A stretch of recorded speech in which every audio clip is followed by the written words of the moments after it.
ഈ കഥ നടക്കുന്നത് ഫിലിപ്പീൻസിലാണ്. അമേരിക്കക്കാരിയായ ഡേഴ്സിയും ലവർ ടോമും അവരുടെ കല്യാണം ഫിലിപ്പീൻസിലെ ഒരു ഐലൻഡിൽ വെച്ച് നടത്തുകയാണ്. അങ്ങനെ കല്യാണത്തിന് മുന്നോടിയായുള്ള ഫാമിലി ഫംഗ്ഷനിലേക്ക് ഡേഴ്സി നടന്നു വരികയാണ്. ഡേഴ്സിയെ കണ്ട ഉടനെ തന്നെ അവളുടെ മമ്മി അടുത്തു വന്ന് പറയും, നിന്റെ ഡാഡി റോബർട്ട് അയാളുടെ യോഗ ട്രെയിനറായ ലവറേയും കൂട്ടി ഇങ്ങോട്ടേക്ക് വന്നിട്ടുണ്ടെന്ന് പറയും. എന്നാൽ അത് സാരമില്ല, മമ്മി അത് കാണുമ്പോൾ പ്രശ്നമൊന്നും ഉണ്ടാക്കാതിരുന്നാൽ മതി എന്ന് ഡേഴ്സി മമ്മിയോട് പറയും. എന്നാൽ ഇതേ സമയം തന്നെ ആ ഐലൻഡിലെ തീരത്ത് കിടക്കുന്ന ഒരു ബോട്ടിലേക്ക് ഒരു കള്ളൻ കയറുന്നത് കണ്ട് സെക്യൂരിറ്റി തന്റെ ഗണ്ണും എടുത്ത് അങ്ങോട്ടേക്ക് ചെല്ലും. എന്നാൽ സെക്യൂരിറ്റിയെ കണ്ടവൻ പേടിച്ച് വെള്ളത്തിലേക്ക് ചാടുമ്പോഴാണ് കല്യാണ ചെറുക്കനായ ടോം ആണ് അതെന്ന് മനസ്സിലാകുന്നത്. ടോം സെക്യൂരിറ്റിയോട് പറയും, നാളെ ഡേഴ്സിക്ക് ഞാനൊരു സർപ്രൈസ് വെച്ചിട്ടുണ്ട്, അതിനാണ് ഞാൻ ഈ ബോട്ട് അറേഞ്ച് ചെയ്തതെന്ന് പറയും.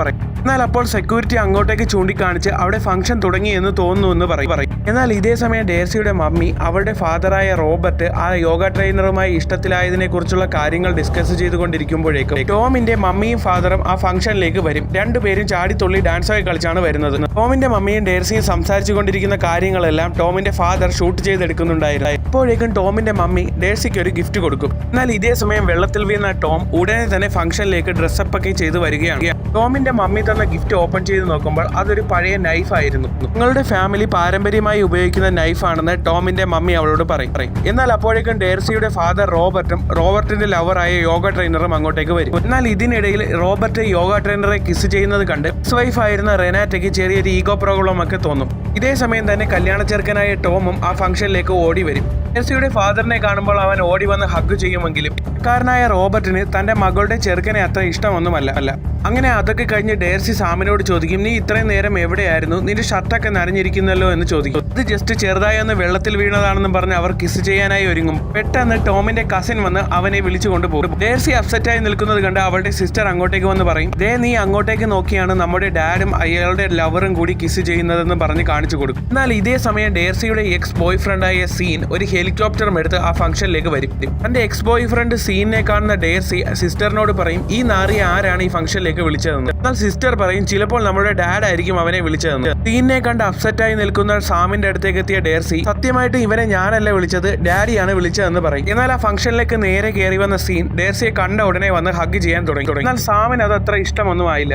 അത് കഴിഞ്ഞ് ഡേഴ്സി സാമിനെ തന്റെ എക്സിന് പരിചയപ്പെടുത്തി കൊടുക്കും. താൻ എന്താണ് ചെയ്യുന്നതെന്ന് സീൻ അവനോട് ചോദിക്കുമ്പോൾ ഡേഴ്സിയുടെ ഫാദർ സാമിനെ ഇൻസൾട്ട് ചെയ്ത് പറയും, ബിസിനസ് ഒന്നുമല്ല, അവൻ ഒരു ബേസ്ബോൾ പ്ലെയർ ആണെന്ന് പറയും. എന്നാൽ സാമിനെ അവർ ഇൻസൾട്ട് ചെയ്യുന്നത് ഡേഴ്സിക്കും അത്ര ഇഷ്ടമായില്ല. അങ്ങനെ അതൊക്കെ കഴിഞ്ഞ് ഈവനിങ് അവരെല്ലാവരും കൂടി ഒത്തുകൂടി അവരുടെ ലവ് സ്റ്റോറി പറയുകയാണ്. ഡേഴ്സി അങ്ങനെ സാമിനെ കിസ് ചെയ്ത ശേഷം സാം അവരുടെ കഥ പറയാൻ തുടങ്ങും. ഓരോ ഫോട്ടോകളായി അവരുടെ കഥ പറഞ്ഞ ശേഷം ഞാൻ ആദ്യമായി ബേസ്ബോൾ ഗ്രൗണ്ടിൽ വെച്ചാണ് ഡേഴ്സിയെ പ്രപ്പോസ് ചെയ്തതെന്ന് പറയും. ഞാനും ഡേഴ്സിയും എന്റെ ഫാദറിനെയും മദറിനെയും പോലെ ജീവിതാവസാനം വരെ ഒരുമിച്ച് ജീവിക്കും, അല്ലാതെ ഡേഴ്സിയുടെ ഫാദറിനെ പോലെ വിവാഹം വഴിയിൽ വെച്ച് ഉപേക്ഷിച്ച് പോകില്ല എന്ന് അവൻ മൈക്കിലൂടെ പറയും. ടോമിന് സംസാരിക്കാൻ അറിയില്ലെന്ന് വ്യക്തമായി അറിയാവുന്ന ഡേഴ്സി സാവധാനം ആ മൈക്ക് അവന്റെ കയ്യിൽ നിന്നങ്ങ് വാങ്ങും. അതിനുശേഷം ഓരോരുത്തരായി അവർക്ക് വിഷസ് നേരുമ്പോൾ ഡേഴ്സിയുടെ എക്സ് ബോയ് ഫ്രണ്ട് എണീച്ച ശേഷം പറയും, ഞാനും ഡേഴ്സിയും വിയറ്റ്നാമിൽ വെച്ച് ഇഷ്ടത്തിലായിരുന്നുവെന്നും ഞങ്ങളുടെ വിവാഹം ഏകദേശം ഉറപ്പിക്കുകയും എൻഗേജ്മെന്റ് വരെ ആകുകയും ചെയ്തിരുന്നു. ബട്ട് അൺഫോർച്ചുനേറ്റ്ലി അത് നടന്നില്ല. പക്ഷേ ഇപ്പോൾ ഡേഴ്സിക്ക് ഇഷ്ടപ്പെട്ട ഒരു പാർട്ണറെ തന്നെയാണ് കിട്ടിയതെന്ന് പറഞ്ഞ ശേഷം വിയറ്റ്നാമി ഭാഷയിൽ എന്തോ ഒന്ന് പറയും. ഇത് കേട്ട ഉടനെ ഡേഴ്സി പൊട്ടിച്ചിരിക്കാൻ തുടങ്ങും. ഡേഴ്സി ചിരിക്കുന്നത് കണ്ട് സാം അവളോട് ചോദിക്കും അവൻ എന്താണ് പറഞ്ഞതെന്ന്. അത് വിയറ്റ്നാമി ലാംഗ്വേജിൽ ഒരു തെറിയാണെന്ന് പറഞ്ഞ് അവർ രണ്ടുപേരും ചിരിക്കും. അങ്ങനെ ഫംഗ്ഷൻ കഴിഞ്ഞ് അവർ രണ്ടുപേരും റൂമിലെത്തുമ്പോൾ നാളത്തെ വെഡിങ്ങിനുള്ള കാര്യങ്ങളൊക്കെ റാം സെറ്റപ്പ് ചെയ്തുകൊണ്ടിരിക്കുകയാണ്. എന്നാൽ അപ്പോഴേക്കും ഡേഴ്സി സാമിനെ സെഡ്യൂസ് ചെയ്യുകയും അവർ രണ്ടുപേരും ബെഡിലേക്ക് പോയി കിസ് ചെയ്യാൻ തുടങ്ങുകയും ചെയ്യും. ഇതിനിടയിൽ സാം ഡേഴ്സിയോട് ചോദിക്കും, സീനും നീയും തമ്മിൽ ഇഷ്ടത്തിലായ ശേഷം പിന്നെ എന്താണ് ആ എൻഗേജ്മെന്റ് നടക്കാത്തതെന്ന്. ആ കാര്യമൊക്കെ ഞാൻ നിന്നോട് ഒരുപാട് തവണ പറഞ്ഞിട്ടുള്ളതല്ലേ എന്ന് ഡേഴ്സി സാമിനോട് പറയുമ്പോഴേക്കും സാമിന്റെ മമ്മി നാളെ വെഡിങ്ങിനിടാനുള്ള ആക്സസറീസും കൊണ്ട് അങ്ങോട്ടേക്ക് വരും. എന്നിട്ട് ഡേഴ്സിയോട് പറയും, വെഡിങ്ങിന് മുമ്പ് കപ്പിൾസ് തമ്മിൽ ഒരു ബെഡ് ഷെയർ ചെയ്തുകൂടാ, അതുകൊണ്ട് സാം ഇന്ന് എന്റെ മുറിയിൽ കിടന്നാൽ മതിയെന്നും പറഞ്ഞ് സാമിനെയും കൂട്ടി അവന്റെ മമ്മി പോകും. അങ്ങനെ അടുത്ത ദിവസം രാവിലെ തന്നെ എണീച്ച സാം തന്റെ വെഡിങ്ങിനായി ഡ്രസ്സപ്പ് ഒക്കെ ചെയ്ത് നിൽക്കുകയാണ്. എന്നാൽ അപ്പോഴേക്കും ആ ഐലൻഡിൽ ഒരു അമേരിക്കൻസിന്റെ കല്യാണം നടക്കുന്നതെന്നും പറഞ്ഞ് കുറെ ഭീകരന്മാർ ആ ഐലൻഡ് അറ്റാക്ക് ചെയ്യാനായി വരും. ഇതേ സമയം സാമിന്റെ മമ്മി കൊടുത്ത ഡ്രസ്സ് ഇഷ്ടമില്ലാതെ വലിച്ചു കയറ്റുകയാണ് ഡേഴ്സിയെ ഡ്രസ്സ് ചെയ്തുകൊണ്ടിരിക്കുന്ന അവളുടെ സിസ്റ്റർ പറയും, ഞാൻ ഇന്നലെ സാമിന്റെ കസിനുമായി ബെഡ് ഷെയർ ചെയ്തു, പക്ഷേ ഇന്ന് ഞാൻ അവനെ നൈസായി അവോയ്ഡ് ചെയ്യുമെന്ന് പറഞ്ഞു. അങ്ങനെ ഡ്രസ്സിംഗ് ഒക്കെ കഴിഞ്ഞ് പുറത്തേക്ക് വരുന്ന ഡേഴ്സിക്ക് വീണ്ടും സാമിന്റെ മമ്മി ആക്സസറീസ് ആയി വലിയൊരു ഡ്രസ്സ് കൊണ്ടുവന്ന് അണിയും. എന്നാൽ ഡേഴ്സിക്ക് ആ ഡ്രസ്സും ആ ആറ്റിറ്റ്യൂഡും ഒന്നും തന്നെ ഇഷ്ടമാകുന്നുണ്ടായിരുന്നില്ല. ഡേഴ്സി അപ്പോഴേക്കും സാമിന്റെ മൊബൈലിലേക്ക് മെസ്സേജ് അയച്ച് ഞാൻ ആ വുഡ്സിലുണ്ട്, നീ അത്യാവശ്യമായി ഇങ്ങോട്ടേക്ക് വരണമെന്ന് പറയും. ഇതേ സമയം വെഡിങ് നടക്കുന്ന സ്ഥലത്തേക്ക് എല്ലാവരും റെഡിയായി പോകുന്നുണ്ടായിരുന്നു. എന്നാൽ ഇതേ സമയം ആ ഐലൻഡിലെത്തിയ ഭീകരർ അവർ ആയുധങ്ങളൊക്കെ എടുത്ത് ആ മാരേജ് നടക്കുന്ന സ്ഥലത്തേക്ക് പോകാനായി റെഡിയാവുകയാണ്. സാം അപ്പോഴേക്കും വുഡ്സിൽ വെയിറ്റ് ചെയ്യുകയായിരുന്ന ഡേഴ്സിയുടെ അടുത്തെത്തി എന്താ നിന്റെ പ്രശ്നമെന്ന് ചോദിക്കുമ്പോൾ ഞാൻ നിന്നോട് പറഞ്ഞതല്ലേ വളരെ സിമ്പിളായ ഒരു വെഡിങ് മതി എന്ന്, പക്ഷേ എനിക്ക് ഇതൊക്കെ കാണുമ്പോൾ ആകെപ്പാടെ ഒരു ടെൻഷൻ ആകുന്നു എന്ന് പറയും. എന്നാൽ അപ്പോൾ രണ്ട് ഫാമിലിയും സാമിനെയും ഡേഴ്സിയെയും കാണാതെ ടെൻഷനായി അവിടെ എല്ലാം നോക്കിക്കൊണ്ടിരുന്നു. ഇതേ സമയം തന്നെ ആ ഭീകരർ അങ്ങോട്ടേക്ക് എത്തി ആ ഐലൻഡിലെ ഇന്റർനെറ്റ് കണക്ഷൻ എല്ലാം കട്ട് ചെയ്യും. എന്നാൽ വുഡ്സിലുള്ള ഡേഴ്സി സാമിനോട് പറയും നീ പറഞ്ഞിട്ടാണ് ഞാൻ ഇത്രയും വലിയ കല്യാണമൊക്കെ എഗ്രി ചെയ്തത്, വളരെ സിമ്പിൾ ആയ ഒരു ഫംഗ്ഷൻ മതിയെന്നല്ലേ ഞാൻ നിന്നോട് പറഞ്ഞു എന്ന് ചോദിക്കും. ഇതേ സമയം ആ ഭീകരർ ആ കല്യാണം നടക്കുന്ന ഫംഗ്ഷനിലേക്ക് ഇടിച്ചു കയറി കിച്ചണിലുള്ളവരെ എല്ലാം ഓട്ടിക്കും. എന്നാൽ ഡേഴ്സിയുടെ സംസാരം കേട്ട് ദേഷ്യം വന്ന സാം നിന്റെ എക്സിനെ പോലെ നീ എന്നെയും ഒഴിവാക്കുകയാണല്ലേ എന്ന് ചോദിച്ചു. ദേഷ്യം വന്ന ഡേഴ്സി എൻഗേജ്മെന്റ് റിംഗ് എറിഞ്ഞു കൊടുത്ത് അപ്പാർട്ട്മെന്റിലേക്ക് പോയി. എന്നാൽ അപ്പോഴേക്കും വെഡിങ് നടക്കുന്ന സ്ഥലത്തേക്ക് ഓടിയെത്തിയ ഭീകരർ അവിടെയുള്ള ആളുകളെല്ലാം പേടിപ്പിച്ച് റിസോർട്ടിലെ പൂളിന്റെ അടുത്തേക്ക് പോകാനായി പറയും. അപ്പോൾ ആ കൂട്ടത്തിൽ ഒരാൾ ഇറങ്ങി ഓടുമ്പോൾ അയാളുടെ കയ്യിൽ വെടിവെച്ച ശേഷം മറ്റുള്ളവരോട് പൂളിലേക്ക് പോകാൻ പറയും. എന്നാൽ ആ റിസോർട്ടിന്റെ അവിടെ എന്തോ പ്രശ്നം നടക്കുന്നു എന്ന് മനസ്സിലാക്കിയ സാം ഉടനെ തന്നെ ഒരു മതിലിന്റെ മുകളിൽ കയറി താഴേക്ക് നോക്കിയപ്പോൾ ഒരുപാട് ഭീകരർ ആളുകളെല്ലാം പിടിച്ചുകൊണ്ട് റിസോർട്ടിനുള്ളിലേക്ക് പോകുന്നത് കണ്ടു. അങ്ങനെ പൂളിന്റെ അവിടെ കൊണ്ടുവന്ന ആൾക്കാരോട് എല്ലാവരെയും നിർബന്ധിച്ച് പൂളിൽ ഇറക്കിയ ശേഷം എല്ലാവരോടും കൈ പൊക്കി നിൽക്കാൻ പറയും. അതിനുശേഷം നിങ്ങളുടെ ബ്രൈഡും ഗ്രൂമും എവിടെയാണെന്ന് ചോദിക്കുമ്പോൾ അവരെവിടെയാണെന്ന് അറിയില്ലെന്ന് റിലേറ്റീവ്സ് പറയും. ഇതേ സമയം തന്നോട് പിണങ്ങി റൂമിലേക്ക് പോയ ഡേഴ്സിയുടെ അടുത്തേക്ക് ഓടിച്ചെന്ന സാം ഇത്ര പറഞ്ഞിട്ട് കാര്യങ്ങളൊന്നും അറിയാത്ത ഡേഴ്സി ഡോർ ഓപ്പൺ ചെയ്യാൻ തയ്യാറായി. എന്നാൽ സാം ആ ഡോറ് ബ്രേക്ക് ചെയ്ത് അകത്ത് കയറുമ്പോൾ സാമിന്റെ കൈ മുറിയുകയും കൈ മുറിയുന്നത് കണ്ടാൽ ഡേഴ്സിക്ക് തല കറങ്ങുകയും ചെയ്യും. എന്നാൽ സാം ഉടനെ തന്നെ ഡേഴ്സിയുടെ വാ പൊത്തി പിടിച്ച ശേഷം പറയും റിസോർട്ടെല്ലാം ഭീകരർ ക്യാപ്ചർ ചെയ്തിരിക്കുകയാണെന്ന്. എന്നാൽ അപ്പോഴേക്കും കല്യാണ ചെറുക്കനെയും പെണ്ണിനെയും അന്വേഷിച്ച് ഒരു ഭീകരൻ അവരുള്ള അപ്പാർട്ട്മെന്റിലേക്ക് വരും. ആ ഡോർ ചവിട്ടിപ്പൊളിക്കുന്ന സമയം കൊണ്ട് ഡേഴ്സി ഹെൽപ്പിനായി പോലീസിനെ വിളിക്കുമെങ്കിലും നേരത്തെ തന്നെ ആ ഭീകരന്മാർ ലാൻഡ് ലൈൻ എല്ലാം കട്ട് ചെയ്തിരുന്നു. എന്നാൽ അപ്പോഴേക്കും ആ കല്യാണ ഡ്രസ്സിൽ വീർപ്പ് മുട്ടിയ ഡേഴ്സി സാമിനോട് അത് അഴിച്ചു തരാൻ പറയുമെങ്കിലും ഭീകരൻ അവരുടെ റൂമിൽ എത്തിയത് കൊണ്ട് തന്നെ അവനെ ട്രാപ്പ് ചെയ്യാനായി സാം ഒരു നെറ്റും എടുത്തുകൊണ്ട് വരും. നമുക്ക് ആ ബാത്റൂമിൽ കയറിയിരിക്കാം, ആ ഭീകരൻ വരുമ്പോൾ ഞാൻ നെറ്റിട്ട് അവനെ ട്രാപ്പ് ചെയ്യും. ഇപ്പോഴേക്കും നീ ഈ സ്പ്രേ അവന്റെ മുഖത്തടിച്ചാൽ മതി, ബാക്കി കാര്യങ്ങളെല്ലാം ഞാൻ നോക്കിക്കൊള്ളാമെന്നും പറഞ്ഞു അവർ രണ്ടുപേരും ആ ബാത്റൂമിനുള്ളിലേക്ക് കയറി ഒളിച്ചിരിക്കും. എന്നാൽ ഇതേ സമയം ആ ഭീകരൻ ആ റൂമിലേക്ക് വന്നു ബാത്റൂമിനുള്ളിലേക്ക് കയറുമ്പോൾ സാം ഉടനെ തന്നെ ആ നെറ്റ് എടുത്ത് ആ ഭീകരനെ ട്രാപ്പ് ചെയ്യുമെങ്കിലും ഡേഴ്സി സ്പ്രേ മാറി സാമിനാണ് അടിക്കുന്നത്. ആ ഭീകരൻ രണ്ടുപേരെയും തൂക്കിയെടുത്തെറിഞ്ഞ് രണ്ടുപേരുടെയും കൈ കെട്ടി അവരെയും റിസോർട്ടിലേക്ക് കൊണ്ടുപോകാനായി ഒരുങ്ങും. എന്നിട്ട് ആ ഭീകരൻ റിസോർട്ടിലുള്ള തന്റെ ബോസിനെ വിളിച്ചു ചെറുക്കനെയും പെണ്ണിനെയും കിട്ടിയിട്ടുണ്ട്, ഞങ്ങൾ ഉടനെ അങ്ങോട്ട് വരുമെന്ന് പറയും. അങ്ങനെ സാമിനെയും ഡേഴ്സിയും ഒരു വണ്ടിയിൽ കയറ്റി റിസോർട്ടിലേക്ക് കൊണ്ടുവരുന്ന സമയത്ത് റിസോർട്ടിലുള്ള ഭീകരർ പണക്കാരനായ ഡേഴ്സിയുടെ ഫാദറിനോട് 65 മില്യൺ തന്നെ നിങ്ങളുടെ മകളെ ഞാൻ വെറുതെ വിടാമെന്ന് പറയും. എന്നാൽ അപ്പോഴേക്കും ഭീകരർ സാമിനെയും ഡേഴ്സിയെയും കൈയൊക്കെ കെട്ടി റിസോർട്ടിലേക്ക് കൊണ്ടുവരുന്ന സമയത്ത് ഡേഴ്സിയുടെ സംസാരം സഹിക്കാൻ വയ്യാതെ അവൾ ചോദിച്ചതനുസരിച്ച് അവൾക്കൊരു സിഗരറ്റ് കൊടുക്കും. എന്നാൽ ആ സിഗരറ്റ് കത്തിച്ച ഉടനെ തന്നെ ഡേഴ്സി ആ സിഗരറ്റിന്റെ ലൈറ്റ് ഭീകരന്റെ തലയിൽ കത്തിക്കുകയും അവർ രണ്ടുപേരും തീ കത്തി വണ്ടിയിൽ നിന്നിറങ്ങി ഓടുകയും ചെയ്യും. എന്നാൽ ഡ്രൈവർ ഇല്ലാതെ കൺട്രോൾ ഇല്ലാത്ത ആ വണ്ടി ഒരു കാട്ടിലേക്ക് ഇടിച്ചു കയറുകയും അവിടെ നിന്ന് ഒരു വലിയ കൊക്കയിലേക്ക് മറിയാനായി പോവുകയും ചെയ്യും. എന്നാൽ ഇതേ സമയത്ത് ആ കമ്പിയിൽ നിന്ന് തങ്ങളുടെ കൈ അഴിച്ച് സാം ഡേസിയെയും വലിച്ച് താഴേക്ക് ഇറങ്ങും. ഡേസിയുടെ ഗൗൺ ആ വണ്ടിയുടെ ടയറിൽ കൊടുങ്ങുകയും എന്നാൽ സാം അവളെ പിടിച്ച് വലിച്ചു കയറ്റുകയും ചെയ്യും. എന്നാലും അവരുടെ കൈയിലേക്ക് കെട്ടഴിഞ്ഞില്ല. അങ്ങനെ അവർ അവിടെ നിന്ന് ഓടി ഒരു കാട്ടിനുള്ളിലേക്ക് കയറും. ഒരു ഭീകരൻ അവരുടെ നേരെ വെടിവെച്ചുകൊണ്ട് ഓടി വരും. ഡേസിയും സാമും അവനെ അടിച്ചിടുമെങ്കിലും ഉടനെ തന്നെ അവൻ ബോംബ് എടുപ്പെടും.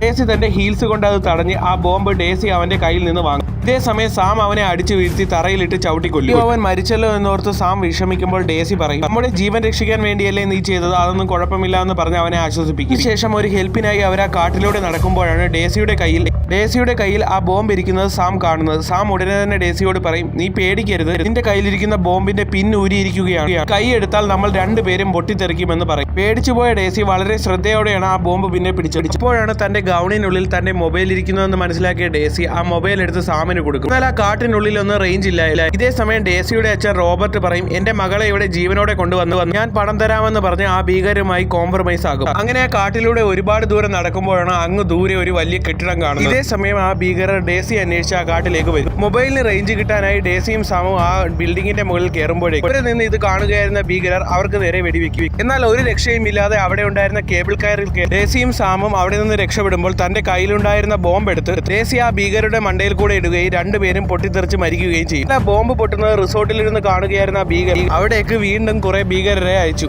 എന്നാൽ ആ കേബിൾ കാറിലൂടെ അവരെത്തിപ്പെട്ടത് അവരുടെ വെഡിങ് നടത്തേണ്ട സ്ഥലത്തായിരുന്നു. ഇതേ സമയം തന്നെ തങ്ങളുടെ കൂട്ടാളികളെ അന്വേഷിച്ച് അവിടെ എത്തിയ ഭീകരർ ടെസിയും സാമും അവരെ കൊന്നുവെന്ന് മനസ്സിലാക്കിയപ്പോൾ ഇനി എന്തായാലും രണ്ടിനെയും തട്ടണമെന്ന് തീരുമാനിച്ചു. സാമും ടെസിയും ആ റിസോർട്ടിന്റെ അടുത്തെത്തിയപ്പോൾ തങ്ങളുടെ ബന്ധുക്കളെയെല്ലാം ആ ഭീകരർ ബന്ദികളാക്കി വെച്ചിരിക്കുന്നത് കണ്ട് അവർക്ക് വിഷമം തോന്നി. അവരെ എല്ലാവരെയും എങ്ങനെയെങ്കിലും രക്ഷപ്പെടുത്തണമെന്ന് ഓർത്തു പ്ലാൻ തയ്യാറാക്കും. ആദ്യം ഈ കയ്യിലെ കെട്ടടിക്കണമെന്ന് പറഞ്ഞ് ഭീകരർ കാണാതെ പൂളിന്റെ സൈഡിലൂടെ അവർ കിച്ചണിനുള്ളിലേക്ക് കയറും. നന്നായി വിശക്കുന്നുണ്ടായിരുന്ന അവർ അവിടെ ഉണ്ടായിരുന്ന ഭക്ഷണമെല്ലാം കഴിച്ച ശേഷം കിച്ചണിലെ കട്ടിംഗ് മെഷീന്റെ അടുത്ത് വന്ന് തങ്ങളുടെ കയ്യിൽ കെട്ടിയിരിക്കുന്ന കെട്ടടിക്കാനായി കട്ട് ചെയ്യുമ്പോൾ ആക്സിഡന്റിലെ സാമിന്റെ കൈ ബ്ലീഡ് ആവുകയും ഡേസി ഉറക്കെ കരയുകയും ചെയ്യും. ഈ ശബ്ദം കേട്ട് ആ ഭീകരരിലെ കൂട്ടാളിയായ ഒരാൾ അങ്ങോട്ടേക്ക് വരും. ഇതേ സമയം ടോമിന്റെ കയ്യിലെ ബ്ലഡ് കണ്ട് ഡേസിയുടെ ബോധം പോകും. എന്നാൽ അങ്ങോട്ടേക്ക് എത്തിയ ആ ഭീകരയായ പെണ്ണ് ഡേസി ബോധം പോയി കിടക്കുന്നത് കണ്ട് അവളെ വെടിവെക്കാനായി ഒരുങ്ങുമ്പോഴേക്കും സൈഡിൽ നിന്ന് ടോം അവളെ അറ്റാക്ക് ചെയ്ത് വീഴ്ത്തും.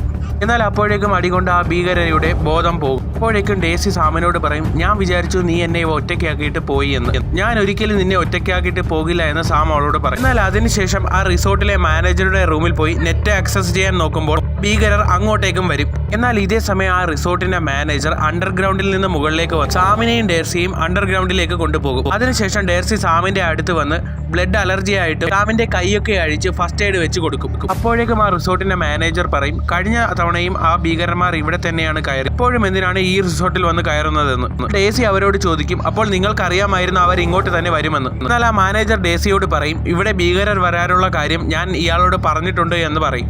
ഇതെല്ലാം അറിഞ്ഞു വെച്ചുകൊണ്ടാണോ നിങ്ങൾ എന്നെ ഇങ്ങോട്ടേക്ക് കൊണ്ടുവന്നതെന്ന് ചോദിച്ച് ഡേസി സാമിനോട് ചൂടാകാൻ തുടങ്ങും. എന്നാൽ അപ്പോഴേക്കും ആ ഭീകരർ അങ്ങോട്ടേക്ക് വരും. ആ കമ്പ്യൂട്ടറിന്റെ അടുത്ത് എത്തുമ്പോൾ അവിടെ ബ്ലഡ് കാണുമ്പോൾ ഡേസിയും സാമും ഇവിടെ ഉണ്ടെന്ന് അവർ വയർലെസ്സിലൂടെ വിളിച്ചു. എന്നാൽ ആ ഭീകരരുടെ കയ്യിൽ നിന്ന് എടുത്ത ഒരു വയർലെസ് സാമിന്റെ കയ്യിൽ ഉണ്ടായിരുന്നത് കൊണ്ട് തന്നെ ആ വയർലെസിന്റെ ശബ്ദം ആ മുറിയിൽ നിന്ന് കേട്ട ഭീകരർക്ക് സാമും ഡേസിയും അവിടെ തന്നെ ഉണ്ട് എന്ന് മനസ്സിലായി. എന്നാൽ ആ വയർലെസ് സാമിന്റെ കയ്യിലുണ്ട് എന്ന് മനസ്സിലാക്കിയ ശേഷം അവർ ഇംഗ്ലീഷിൽ നിന്ന് മാറ്റി ബാലി ഭാഷയിലാണ് സംസാരിക്കാൻ തുടങ്ങിയത്. എന്നാൽ താനാണ് തെറ്റുകളെല്ലാം ചെയ്തത്, തന്നെ കാരണമാണ് ഡേസിയും ഫാമിലിയും ഇവിടെ പെട്ടത്, അതുകൊണ്ട് ഞാൻ പോയി ആ ഭീകരർക്ക് പിടികൊടുത്തുകൊള്ളാം, നീ ഇവിടെ സേഫായി ഇരുന്നോളാം പറഞ്ഞ് ടോം മുകളിലേക്ക് കയറിപ്പോകും. അത് കേൾക്കുമ്പോൾ ഡേസിക്ക് വലിയ വിഷമമാണ്. ടോം മുകളിലേക്ക് വന്ന് ആ ഭീകരർക്ക് ഞാൻ ഇവിടെ തന്നെ ഉണ്ട് എന്നും പറഞ്ഞ് പിടികൊടുക്കും. അങ്ങനെ ടോമിനെയും കൊണ്ട് ആ ഭീകരർ എല്ലാവരെയും പിടിച്ചു വെച്ചിരിക്കുന്ന ആ പൂളിന്റെ അടുത്തേക്ക് കൊണ്ടുപോകും. പൂളിന്റെ അടുത്തെത്തി ഡേസി എവിടെയെന്ന് ചോദിക്കുമ്പോൾ ഡേസിയെ ഞാൻ ആ കാട്ടിൽ ഉപേക്ഷിച്ചു എന്ന് ടോം അവരോട് പറയും. അതിനുശേഷം ടോം തന്റെ ഷർട്ടിന്റെ ഇടയിൽ ഒളിപ്പിച്ചിരുന്ന സൂചി എടുത്ത് ഡേസിയുടെ എക്സിന്റെ കണ്ണിന് നേരെ ചൂണ്ടിയ ശേഷം ഇവനാണ് എല്ലാത്തിനും കാരണം, ഇവനാണ് ഇതൊക്കെ പ്ലാൻ ചെയ്തത് എന്ന് പറയും. കാരണം ബാലി ഭാഷയിലാണ് ഇവന്മാർ ഇപ്പോൾ സംസാരിക്കുന്നത്, ബാലിയുമായി ബന്ധമുള്ളത് ഇവന് മാത്രമാണെന്ന് പറഞ്ഞ് ടോം അവിടെ നിൽക്കുന്ന ഭീകരരോട് ഗണ്ണ് താഴെ ഇടാൻ പറയും.